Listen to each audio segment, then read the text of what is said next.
Hello everyone, जय जिनेंद्र सभी को। My name is Riddhi Jain और आज हमारे साथ 24-25 सेशन की दौलत राम कॉलेज की प्रेसिडेंट आशी तोमर हमारे साथ है। वेलकम आशी दीदी हमारे पॉडकास्ट में। आशी दीदी, हमारे ये बताइए कि आपका प्रेसिडेंट बनने के पीछे क्या रीजन था, क्या माइंडसेट था कि आपने ये चूज किया कि मुझे प्रेसिडेंट बनना है? सो बेसिकली मैंने सेकेंड ईयर में कॉलेज में एज अ जेनसेक सर्व किया एंड तब मैंने देखा कि नॉर्मल स्टूडेंट होते हुए हम कॉलेज की बहुत सारी प्रॉब्लम्स नहीं सॉल्व करते। मतलब एक अथॉरिटी आपके पास नहीं होती है, आपको नॉलेज नहीं होती है चीज़ों की। एक पोजीशन पे आप होते हो, आपको चीज़ें पता होती है जिसके थ्रू आप बेटर चीज़ें कर सकते हो कॉलेज के लिए, बच्चों के लिए।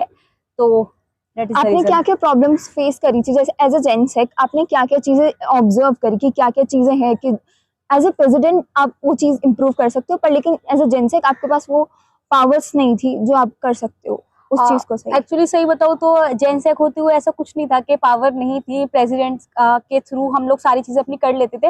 बट हाँ, कुछ चीजें ऐसा होता है टाइम टू टाइम आपको चीजें समझ आती हैं, एकदम से नहीं समझ आती। तो जेनसेक के जैसे लास्ट काम करते करते से एक बार हमने फेस्ट किया तो हमें पता चला हम क्या क्या चीजें इंप्रूव कर सकते हैं।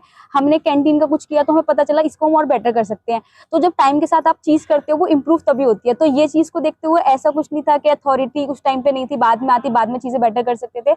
बट चीज टाइम के साथ इंप्रूवमेंट बेटर रहता है, तो इसी को सोचते हुए मैंने फिर आगे किया प्रेसिडेंट का। इसलिए किया। हाँ, ओके। और जी, जैसे आजकल सब जो फर्स्ट ईयर्स आते हैं वो देखते हैं कि यार ठीक है, हमारे कॉलेज से ये हमारी प्रेसिडेंट है। वो सोचते हैं कि प्रेसिडेंट के हाथ में सब कुछ है, कि जैसे अब मंजरी जो हुआ था हमारा फेस्ट, उसमें सब बोलते हैं कि हमें ये वाला स्पीकर ऐसे, मतलब बहुत ज्यादा डिमांड्स ऐसे होते हैं कि हाई लेवल का फर्स्ट आइड वो सिंगर चाहिए। तो उसमें हमारा कितना रोल रहता है, कि कितनी अथॉरिटी होती है कि हाँ ठीक है, हम इस सिंगर को बुला सकते हैं, उस सिंगर को बुला सकते हैं, उनकी डिमांड फुलफिल करने के लिए कितना वो होता है? ओके। सो बेसिकली जो यूनियन के फ्रेशर्स होती है, फेयरवेल होती है, फेस्ट होता है एंड मिस जीआरसी वगैरह होता है, इन सब की फुल अथॉरिटी यूनियन के पास रहती है। बट आपको पता है ऐसे रिसोर्स की स्कार्सिटी है, तो वही फाइनेंस को लेकर थोड़ा सा हमारा रेस्ट्रिक्ट हो जाता है। उस वजह से हमको कम रखना पड़ता है कि सिंगर की हम जो मेजर डिमांड है, टायर 1 सिंगर हम नहीं बुला पाते। तो अथॉरिटी पूरी रहती है। लाइक इस साल का जो सिंगर आया था वो सिंगर फाइनलाइज मैंने ही किया था। लाइक रेदर देन जो हमारा सेप था उनसे भी इतना ज़्यादा डिस्कस नहीं किया सिंगर को लेकर, प्रिंसिपल मैम को भी नहीं इतना। मतलब हमें बजट मिल जाता है कि ये आपका बजट है, इसमें आप जो बेटर कर सकते हो वो कर लो। तो उसके बाद एक बार पैसा हमें पता चल गया इतना, उसमें हम कितना बेटर कर सकते हैं, इसकी पूरी अथॉरिटी हमारे पास ही रहती है। जैसे जो टेंडर पास होता है, जैसे मंजरी है, इसका भी टेंडर पास होता है, तो उसके पीछे क्या प्रोसेस रहता है? और जैसे हमारा भी टेंडर एक बार रिस्केड्यूल हुआ था, तो उसके पीछे क्या रीजंस थे, क्या प्रॉब्लम्स फेस करनी पड़ती है उसका? तो बेसिकली ड्यू में मतलब जितना मुझे नॉर्थ कैंपस का पता है, हमारे यहाँ पे किसी भी कॉलेज में टेंडर नहीं होता था लास्ट टू लास्ट ईयर तक। बट लास्ट ईयर ऐसा हुआ कि टेंडर के थ्रू ही काम होगा सारे कॉलेजेस में। तो जब फर्स्ट टाइम कोई चीज होती है तो उसमें दिक्कत आती है। तो जब पहला हमारा टेंडर गया तो उसमें कुछ गाइडलाइंस में इशू था जो कि गवर्नमेंट वेबसाइट पे डला था। तो वहाँ पे जब हमने टेंडर अप्रूव किया तो कंप्लेन आई हमारे ऊपर कि आपने चीजें ठीक से नहीं की थी। तो इस वजह से हमारा टेंडर कैंसिल हुआ। उसके बाद में दोबारा सारी चीजें रिफ्रेम की। काफी सारी टेक्निकल चीजें होती हैं उसमें, क्या क्या आपको एलिमेंट्स चाहिए, क्या क्या स्टेज पे चाहिए, क्या सिंगर चाहिए। तो मतलब लाइक मेरे को थोड़ी सी टेक्निकल वगैरह की नॉलेज थी, थैंक्स टू माय ब्रदर, के उसकी वजह से मुझे सारी चीजें पता थी। तो हमने बेटर तरीके से अपना टेंडर किया और फिर उसी के थ्रू हमने रामजस कॉलेज में भी जो उनकी यूनियन थी वो भी आए थे पूछने टेंडर की चीज हमसे। मिरांडा में भी पूछी गई थी। तो काफी सारे कॉलेजेस में, क्योंकि सब जगह नया था तो ये इशू हो रहा था टेंडर का। और जैसे आपने कहा कि कुछ साल पहले ये चीज आई थी, जैसे सीयूटी अगर हम देखें तो सीयूटी भी अभी नया नया आया है, और आपका जो पिछले सीनियर्स थे, जो आपके थर्ड ईयर्स थे, और आप उनका एक्सपीरियंस के साथ कैसे बता सकते हो कि सीयूटी आने से पहले नॉर्थ कैंपस और दिल्ली यूनिवर्सिटी का क्या कल्चर था, और सीयूटी आने के बाद क्या डिफरेंस आया, क्या मेजर चीजें चेंज हुई है? ऐसा तो मेजर कोई चीज चेंज नहीं है। मतलब दिल्ली यूनिवर्सिटी में आने के बाद में यहाँ का कोर्स चेंज है, करिकुलर चेंज है, बट मेजर ऐसा कोई चेंज नहीं। थोड़ा बहुत जो चेंज आया, लाइक पहले क्या होता था जब तक CUT, I am from the first batch of CUT, तो हमारे टाइम पे हुआ था उससे पहले मेरिट लगती थी। अब आपकी जैसे यहाँ के नॉर्थ कैंपस के कॉलेज की 99 चली गई। अब उसमें क्या होता है, सीबीएसई वाले बच्चे, हम लोगों का आ जाता है स्कोर 99 97। बट यूपी बोर्ड या स्टेट बोर्ड वाले बच्चे ऐसे होते हैं जो इतना स्कोर नहीं कर पाते, जिनका अच्छे से अच्छा बच्चा 80 पे आके अटक जाता है, तो वो लोग यहाँ एडमिशन नहीं ले पाते थे। सीयूटी से क्या बेटर हुआ है, सबको एक लेवल प्लेइंग फील्ड मिल गया है कि कोई से भी स्टेट बोर्ड का बच्चा हो, सीबीएसई का हो, आईसीएसई का हो, सबको सीयूटी देना ही पड़ेगा। अब उसमें अब जो कर पाएगा गेट उसको मिल जाएगा, जो नहीं करेगा तो इसमें क्या है ना, अलग अलग जगह के अलग अलग स्टेट बोर्ड के बच्चे, अलग अलग बोर्ड के जो एजुकेशन बोर्ड होता है उसके बच्चे मिल रहे हैं आपको डीओ बनाने के लिए। और कुछ कल्चर में चेंजेस आए हैं कि पहले सिर्फ आपको सीबीएसई, जैसे आपने बताया हाँ। कि बोर्ड्स के ऐसे डिफरेंसेस थे, तो पहले सिर्फ सीबीएसई के बच्चे थे तो उनका ही मेजॉरिटी वो था, और उसके सीयूटी आने के बाद लाइक कुछ सच बताऊं तो ऐसा खैर मैंने इतना पर्सनली एक्सपीरियंस नहीं किया, हमारे सीनियर बैच जो था वो सीयूटी का बैच नहीं था, उनसे हम मिले बट कभी ऐसे उनका बोर्ड वगैरह नहीं पूछा हमने। बट हाँ, ये चीज हमें पता चली कि हाँ पहले ऐसे होता था, सीबीएसई वाले ज्यादा रहते थे, मेरिट खैर वो तो कॉमन सेंस, आप अगर मेरिट के थ्रू जाओगे तो ऑफकोर्स स्टेट बोर्ड वालों को कम चांस मिलता है, तो ऐसा तो कोई एक्सपीरियंस मैंने पर्सनली नहीं किया। नहीं, मतलब मेरे कहने का मतलब है जैसे स्टूडेंट्स टू स्टूडेंट्स लाइक वो ना माइंडसेट के लेवल पर वो सब चीजें डिफर करती है। वो डिफर करती है। अभी जैसे लाइक हमारी क्लास पे पहले शायद हिंदी मीडियम के इतने बच्चे नहीं आते, तब हिंदी मीडियम के बहुत बच्चे आते हैं, एंड देन उनके लिए बेनिफिट ये है वो यहाँ आते हैं, वो भले से हिंदी मीडियम से आ रहे हैं। मेरी क्लास में खुद मतलब मेरी ही दोस्त थी, उसने हिंदी मीडियम से अपने इंग्लिश मीडियम में शिफ्ट किया, तो यही कल्चर चेंज हो रहा है कि बच्चों को ज्यादा बेटर अपॉर्चुनिटी मिल पा रही है अब। ओके, हाँ, मतलब यही मेजर, हाँ। मैं यही पूछना चाहती कि यही मेजर डिफरेंस है कि पहले नहीं था, जब तक सीयूटी नहीं था, हाँ, उन तक अपॉर्चुनिटी नहीं जा पाई। वही।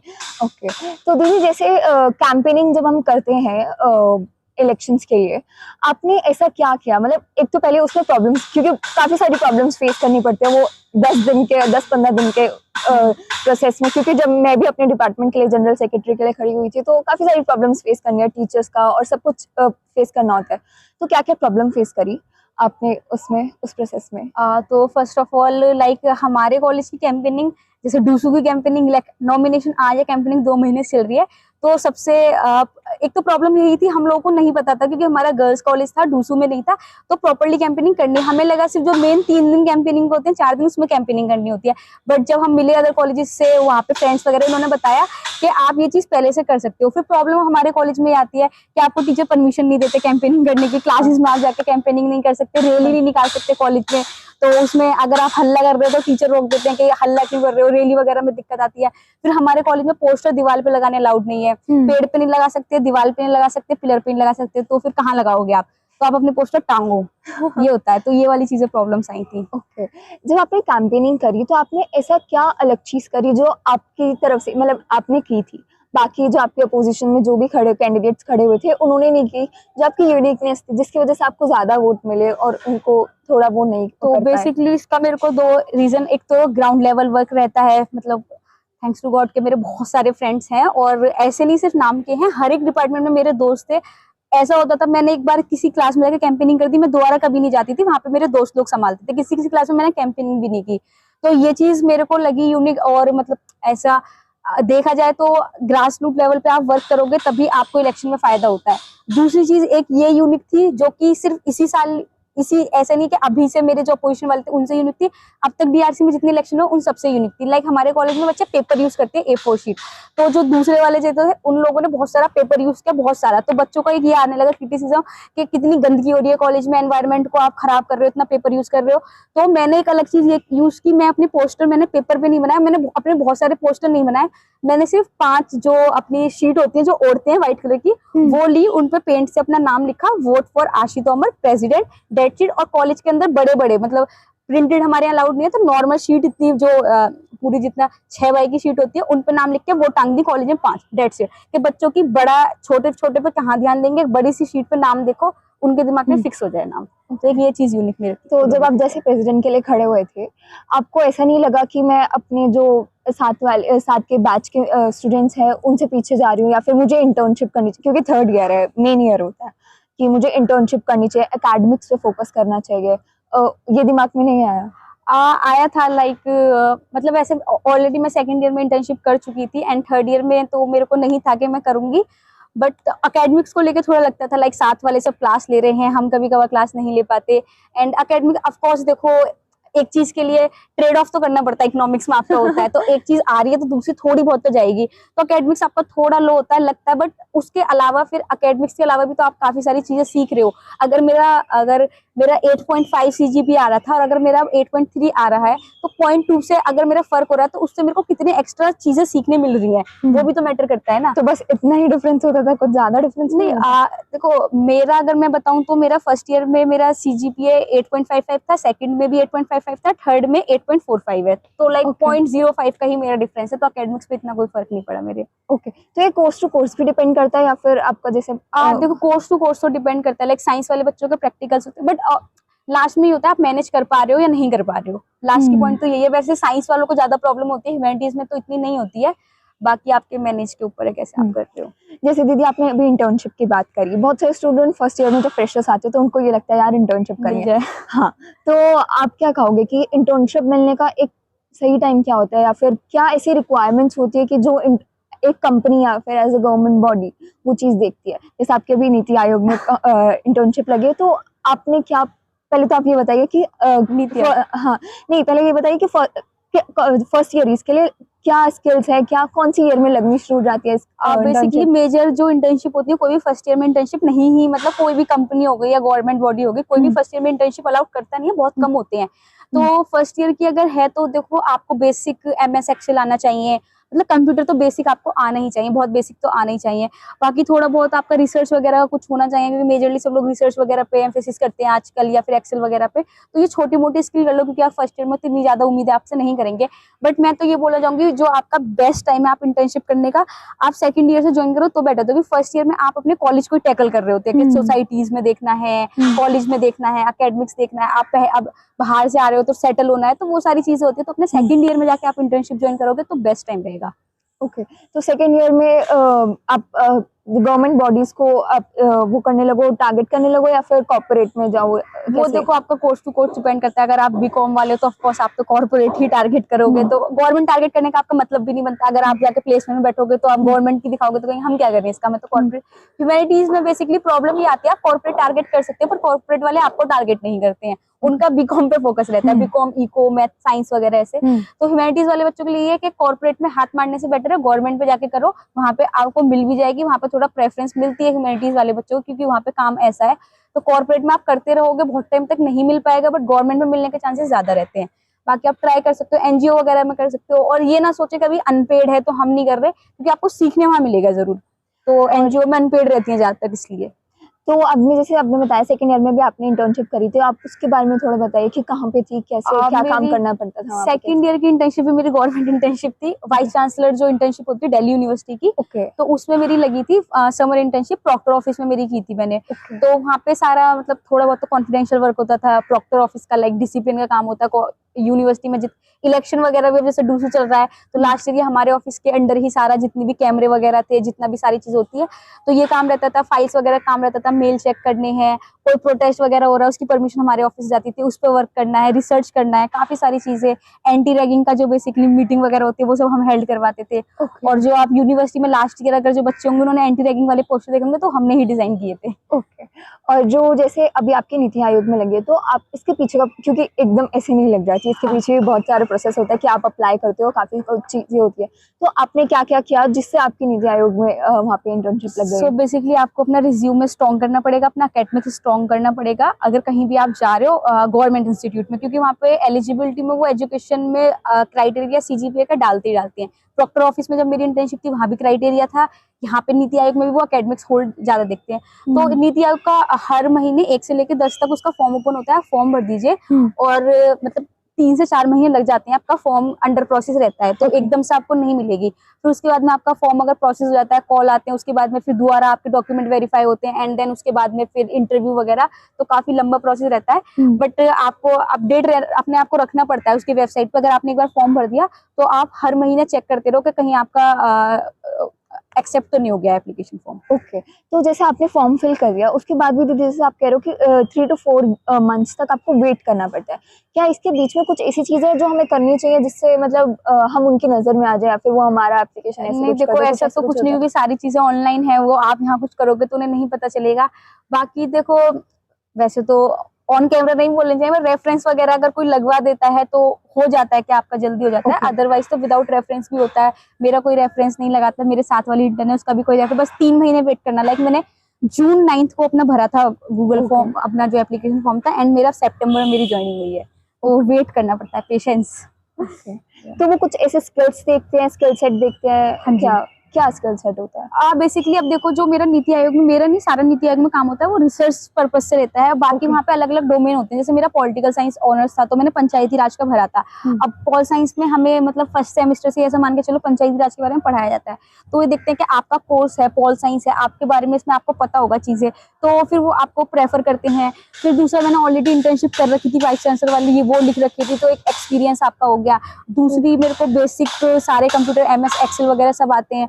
साथ में मेरे को पाइथन कोडिंग लैंग्वेज होती है उसका भी बेसिक आता है। तो ये सारी चीजें हो गई। ओके। और दीदी जैसे स्टूडेंट्स क्या एक्सपेक्ट करते हैं कि हमारे कॉलेज में ना जैसे सारी इनेक्टर्स 180 डिग्री कंसल्टेंट, हाँ। ये सारी सोसाइटीज हो, तो इसमें आपका कितना रोल रहता है कि आप वो सोसाइटीज अपने कॉलेज में लाओ, और अगर स्टूडेंट्स कह रहे हैं, अगर स्टूडेंट्स की डिमांड, तो हम कैसे ला सकते हैं उस चीज़ को? सो इसके लिए मेरे पास बहुत सारी डिमांडें आ रही हैं 2 साल से। तो इसमें देखो, हमारा रोल सिर्फ इतना होता है कि हम उस बच्चे का प्रपोजल मैम तक लेके जा सकते हैं, मैम को कन्विंस कर सकते हैं। एट लास्ट डिसीजन मैम का होता है।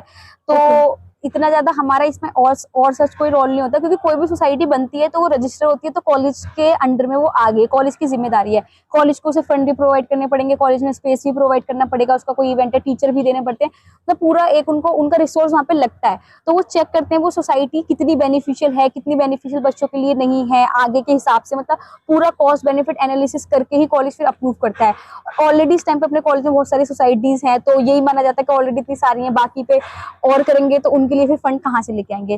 तो जिन सोसाइटीज की जरूरत नहीं है तो उनको फिर अप्रूवल नहीं मिलता है। तो लेकिन जैसे टियर 1 जो सोसाइटीज मानी जाती है, जैसे 180 डिग्री कंसल्टेंट की जो है और इनेक्टर्स है, ये सारी सोसाइटीज सब स्टूडेंट्स चाहते हैं कि हमारे कॉलेज में भी हो और हम इसमें पार्टिसिपेट करें, क्योंकि ये ग्लोबली हमें नेटवर्क देती है। हाँ, तो वो चीज, तो इसके लिए मैं बताऊँ, मैंने बात की थी हमारे कॉलेज की बताती हूँ, प्रिंसिपल मैम से मैंने बात की थी 180 DC की एंड इनेक्टर्स की बात की थी। इको वाले बीकॉम वाले बच्चे आ रहे थे कि इसे एक्टिव कराना है, बच्चे भी थे इवन वहाँ पे। तो मैम का ये कहना था कि ये सोसाइटी तुम्हें लग रही है तुम्हारे लिए बेनिफिशियल है, पर तुम्हारे लिए इतना कोई बेनिफिशियल नहीं। इनेक्टर्स तुम अपने कॉलेज में लाओगे, 180 DC अपने कॉलेज में लेके आओगे, मेरा पर्सपेक्टिव नहीं है, मैम ने जो बोला था वो बता रही हूँ। तो मैम ने बोला आपको कितने बच्चों को अपॉर्चुनिटी दे देंगे, मुश्किल से 2 से 4 बच्चों को, उससे ज्यादा नहीं देते हैं। प्लेसमेंट में भी कोई बड़ी कंपनी आती है, डिलोइट आ रही है, एसेंशियल आ रही है, कितने बच्चों को वो लेके जाती है, 1 से 2। तो ऐसी ये बिग जितनी भी ये 180 DC नेक्टस है, ये 2 से 4 बच्चों को अपॉर्चुनिटी देती है। बट ये क्या कर रही है, हमारे यहाँ के जो यंग बच्चे हैं उनका पूरा डेटा लेके जा रही है, क्योंकि आप उनसे लिंक हो रहे हो, सारे बच्चे लिंक हो रहे हैं, पूरा डेटाबेस आपका जा रहा है और आपको फायदा कम हो रहा है, उनको ज्यादा फायदा हो रहा है, ऐसा मैम का कहना था। तो इसलिए मैम ने फिर मना कर दिया ये सब। और जैसे ये टेडेक्स और MU इंडिया ये इतना एक्टिव नहीं है हमारे कॉलेज में, तो इसके लिए भी टेडेक्स के लिए उनके कन्वीनर से बात कर रखी है। सेम वही चीज है कि कुछ टीचर होते हैं कि वो उस चीज को लेकर इनिशिएटिव, मतलब ऐसा चलता रहता है कॉलेज में कि आज इस साल कोई सोसाइटी एक्टिव, अगले साल नहीं है, कि उनकी यूनियन एक्टिव नहीं है, टीचर एक्टिव नहीं है। टेडेक्स का 2 साल से यही चल रहा है कि जो टीचर हैं वो इनिशिएटिव नहीं ले रहे हैं, बच्चे बहुत सारे जाते हैं वहाँ पे। कई मतलब मेरे ही क्लास के कितने बच्चों ने बात की है, तो यही होता है हाँ हम करेंगे करेंगे करेंगे, बट उस पर कुछ हो नहीं पाता है। हम लोगों ने बात की करेंगे करेंगे, इवन स्टूडेंट्स इनिशिएटिव ले रहे हैं, स्टूडेंट्स बोल रहे हैं कि आप हमको बताओ, हम खुद सोसाइटी को एक्टिव कर देंगे। इवन देन हाँ, तो अथॉरिटी एट लास्ट टीचर हाथों में रहती है, तो बच्चे नहीं कर पाते ना, बच्चे से रिक्वेस्ट कर सकते हैं। तो जो अपने कॉलेज की जो MU है ना, बच्चों को बाहर भेजती है, मतलब कॉलेज के अंदर कंडक्ट नहीं करवाती है, वो कॉलेज के बाहर बच्चों का पार्टिसिपेशन बढ़ाती है। ये प्रॉब्लम है अपने यहाँ के MU की। वैसे थोड़ा बहुत एक्टिव है, नॉट सो एक्टिव, मैं ये नहीं बोल रही, थोड़ा एक्टिव है, बट उसमें ये बच्चों को बाहर भेज देता है, कहीं MU हो रहा है वहाँ के लिए वो करता है गाइड, बट अपने कॉलेज में MU नहीं करवाता। ओके। और दीदी जैसे आप 4th ईयर में कंटिन्यू कर रहे हो, तो आपने क्या माइंडसेट था कि 4th ईयर में कंटिन्यू करने का, और क्या रीजन था? लाइक हाँ, रीजन तो ये था, और कोई ऑप्शन नहीं था। मतलब CUT मेरा नहीं हो पाया था, तो मैं दे नहीं पाई थी एक्चुअली, कॉलेज का फेस्ट वगैरह था, तो उस चक्कर में मेरा CUT नहीं दे पाई मैं। फिर 4th ईयर का मतलब थोड़ा मेरे को लगा कि 4th ईयर करने के बाद में आप डायरेक्ट PhD में एनरोल हो सकते हो, तो 1 साल बच जाएगा। थोड़ा फिर ये माइंडसेट बनाया, जब एक चीज अब नहीं है तो जब पता है 4th ईयर करना है, तो बेनिफिट भी है। देखो अभी तो हमारा फर्स्ट बैच है, तो थोड़ा कॉम्प्लिकेशन है, बट धीरे धीरे नेक्स्ट बैच के लिए काफी ठीक रहेगा। आप 4th ईयर के बाद डायरेक्ट PhD कर सकते हो, आपका 1 साल बच जाएगा, तो 4th ईयर का ये भी बेनिफिट है। जी, अब हम पॉडकास्ट के एंडिंग में आ गए हैं, तो आप कुछ एक गाइडेंस जो सबको देना चाहोगे, फर्स्ट ईयर, सेकंड ईयर और थर्ड ईयर, जो अब नई यूनियन बनेगी, उसको कुछ कहना चाहोगे? देखो नई यूनियन को ऑल द बेस्ट, बाकी कोई हेल्प चाहिए तो बता देना, अच्छे से करना। देखो कोऑर्डिनेट करके चलना, क्योंकि एट लास्ट अथॉरिटी कॉलेज के पास होती है, आपके पास नहीं होती, तो उनसे बना के रखना। बाकी और सारे बच्चों first second third year fourth year सबके लिए यही गाइडेंस है कि भाई क्लासरूम में मत बैठो, दिल्ली यूनिवर्सिटी के रेगुलर स्टूडेंट हो तो कम से कम सोसाइटी ज्वाइन करो, कुछ भी ज्वाइन करो। आप यहाँ आए हो, डिग्री सब लेके जाएंगे, 8.5 नॉर्मल सबका आ जाता है, आप एक्स्ट्रा क्या कर रहे हो ना वो मैटर करता है। तो एक्स्ट्रा चीजें करो, लीडरशिप क्वालिटी लेकर आओ, टीम में जाओ, बहुत सारी चीजें सीखोगे और आपकी हेल्प करेगी। यही सजेशन है सबके लिए। थैंक यू वेरी मच आशी दीदी, थैंक यू वेरी एवरीवन कि आपने हमारे साथ इतना टाइम दिया। Thank you very much. Thank you everyone.